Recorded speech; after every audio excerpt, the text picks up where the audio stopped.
golek ana galihing kangkung, tapake kuntul kang mabur lan kayugong susuing angin. Kang durung waskita ing rasa mesti mung guyu, ngira iku tembung tanpa teges.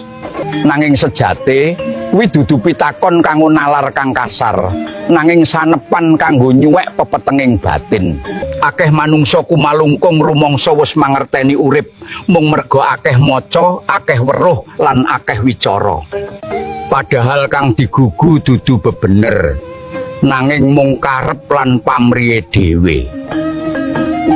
Galihing kangkung iku pitutur supaya kowe ngudi inti sejati ing jero suwunging awakmu. Tapake kuntul kang mabur iku piweling yen kasunyatan ora tansah ninggal tandha kang kasat mripat. Dene susuing angin iku pralambang yen sangkan paraning dumadi ora bakal kinantenan lamun atimu isih rame dening nepsu lan gumunggung. Mula aja adigang, adigung, adiguna mung merga cangkemmu kebak kawruh. Awit makrifat iku dudu pamer kasekten nanging laku nyirnakake aku ngresiki manah lan nglebur angkara supaya kowe eling dalan mulih marang Gusti.